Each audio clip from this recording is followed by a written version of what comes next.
The crimson liquid spread across the white tablecloth like blood on snow, and Marcus Chen's entire world stopped. His hands trembled as he stared at the empty wine glass, then at the $15,000 designer dress now stained with Chateau Margaux. The woman sitting before him, Catherine Moore, CEO of Moore Enterprises and one of the most powerful people in America, looked down at the damage with an expression Marcus couldn't quite read.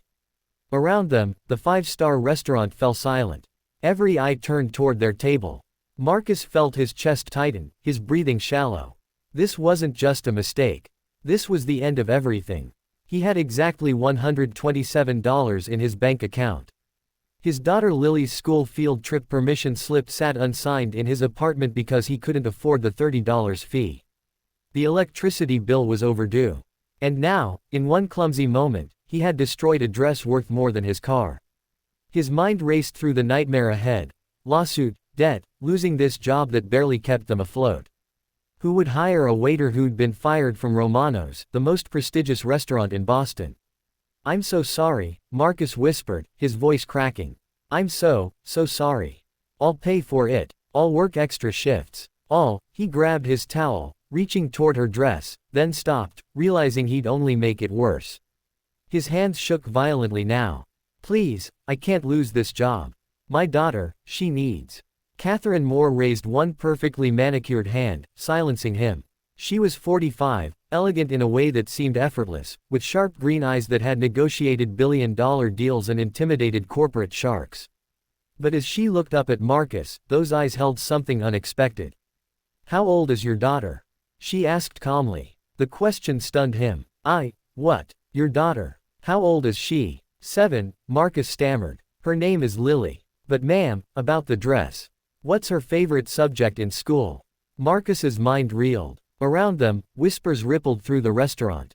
The manager, Mr. Castellano, was already rushing toward them, his face red with fury and mortification.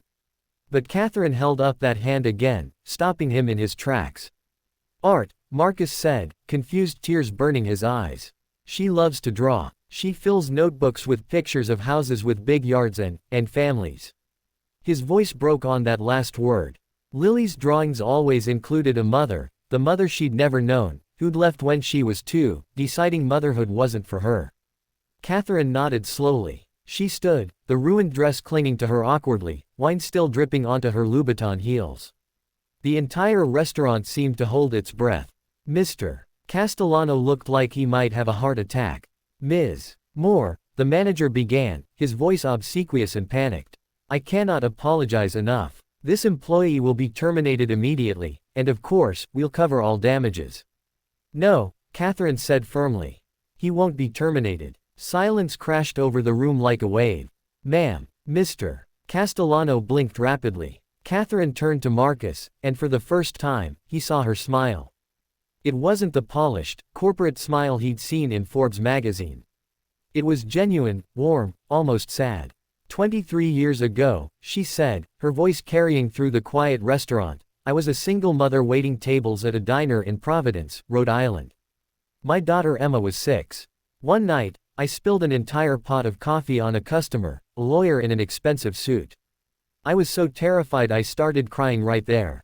She paused, her eyes distant with memory. He could have gotten me fired. Could have sued me. Instead, he left me a $100 tip and a note that said, "We all have hard days. Tomorrow will be better." Marcus stared at her, unable to process what he was hearing. "That $100 bought groceries for 2 weeks, Catherine continued. But more than that, his kindness reminded me I was human. That I mattered. That one mistake didn't define me." She looked directly into Marcus's eyes. "I never forgot that feeling. And I promised myself that if I ever had the chance, I'd pay it forward." She reached into her purse, a Hermes bag worth more than Marcus made in 6 months, and pulled out her phone.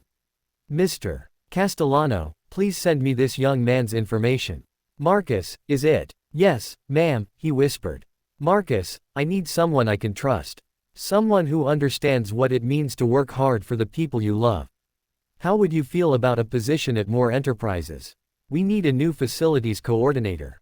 The salary is $85,000 a year, full benefits, and it includes a scholarship fund for employees' children." The restaurant erupted in whispers. Marcus felt dizzy. I don't understand. I ruined your dress. You were working 2 shifts back to back, weren't you? Catherine asked gently. I saw you serving breakfast when I had my 7 a.m. meeting here this morning. That's almost 14 hours on your feet. Marcus nodded numbly. How had she noticed him among all the people she must encounter every day? You didn't spill that wine because you're careless, she said. You spilled it because you're exhausted. Because you're trying to be everything for your daughter, and this world makes that impossibly hard. Her voice grew stronger. I built a billion-dollar company, Marcus. But you know what I'm most proud of? When Emma graduated from MIT, she told me the most important thing I taught her wasn't about business or success. It was that how we treat people, especially when we have power over them, defines who we are. Tears streamed down Marcus's face now, and he didn't bother to hide them. Why? He asked. Why are you doing this? Catherine's eyes glistened. Because someone did it for me. And because your daughter deserves to have her father come home at a decent hour. She deserves to see him thriving, not just surviving. She paused. And honestly, because I can. Because I've spent years building wealth, and if I can't use it to change someone's life for the better, then what's the point? She extended her hand to him. So what do you say, Marcus? Will you give me the chance to pay forward the kindness that changed my life? Marcus took her hand, shaking it firmly despite his tears. Around them, the restaurant began to applaud. Even crusty Mr. Castellano looked moved, though he tried to hide it. Thank you, Marcus said, his voice thick with emotion.